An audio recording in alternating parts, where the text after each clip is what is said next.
Welcome to the Asphalt Video Store. Today we are going to review Godzilla vs. Gigan.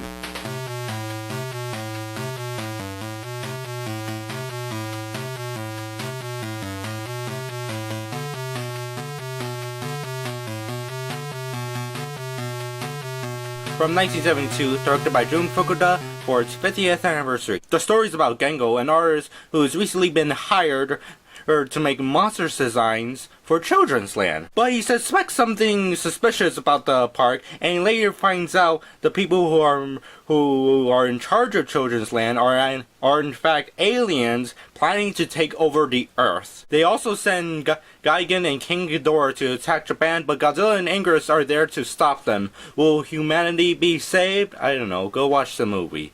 The movie was really good. I did like the story and characters. I also liked the set design inside the Tower of Children's Land, which the main part of Children's Land is this giant, like, over 100-foot Godzilla tower and all that. And I do like the interior design, where it gives it like a sci-fi look to it. The suit acting and special effects are really done, but there is one scene where Gigan and Ghidorah are attacking a city, but most of it is stock footage from previous Godzilla films, such as Ghidorah the Three-Headed Monster from 1964. The stock footage in the movie is slightly darkened, but you can still see the sky is blue and all that because it's trying to match with the new scenes that were filmed that are taking place at night. The soundtrack is good, so I'll give it 4 out of 5 stars. So I own the film on 3 copies. First is the 1992 VHS release from RNG Video and Star Maker Video, as you see here. And also the 1997 VHS release from Anchor Bay, but it's also from Star Maker and RNG Video, and it just says here like distributed by Anchor Bay, and on that box it says distributed exclusively by Star Maker. In any case, both of these tapes in the boxes are the Anchor Bay tape and all that, which I think is recorded in EP mode or SLP mode, but it's not recorded in SP mode and all that. In any case, also I have here is the Criterion set of the film, and all that. And let's just go through the page and see the art of it. Destroy all monster. Here's it. Here it is, Godzilla vs. Gigan. Now this looks pretty cool. It sort of looks like a comic book art and all that. Like, this really looks like a comic book cover. Like, if there was a Godzilla vs. Gigan comic, probably this will look good as the cover itself and all that. You got Godzilla here, and Gigan and over there as well. And you got the main characters here. In case.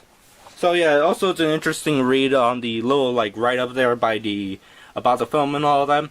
In case, the Blu-ray does not include the English dub, unlike the VHS tapes in the previous Kranken Blu-ray release.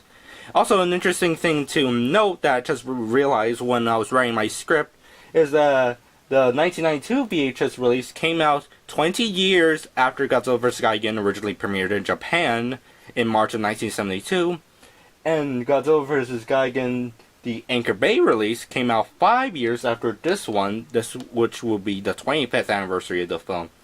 Maybe it's a coincidence that they released it around the same year that these films, the Godzilla vs. Gigan, would have its anniversary and all that, but that's an interesting fact to know. The film did receive a limited US release as Godzilla on Monster Island and was slightly re-edited. It was from the international version of the film, and yes, they did title it Godzilla on Monster Island, but only about like one scene is actually takes place in Monster Island, not including the most memorable scene of the movie where Godzilla and Anguirus talk to each other, which is kind of insane and all that. In the English dub, they actually give them voices, which is Godzilla's voice is done by Ted Thomas and all that.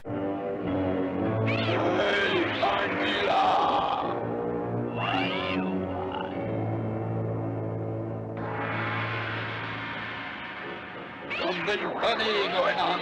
You better check. Oh, yeah. Hurry up. But in the Japanese version, they talk with monster roars with speech bubbles, which is sort of interesting and all that. When the film first came out on home video, they used the international version, which means they brought back the original title of being Godzilla vs. Gigan. From what I could tell, there's only one VHS release, which is like quite rare to find, that actually keeps the Godzilla on Monster Island title card in the film and all that. Overall, it's a pretty good film. I suggest getting the Criterion Blu-ray release. There is a Kranken Blu-ray, but both of them have different transfers from one another. To be honest, I always say the Criterion set has the better transfer, mainly with the color correction. But I would leave a link to a video in the description, which is about comparing both of the transfers with one and the other and all that. I noticed in the Kranken Blu-ray sort of has a tighter frame, while the Criterion Blu-ray is more open and all that. But in case. So that's all the review. Have a nice day, and later on come back to our video store.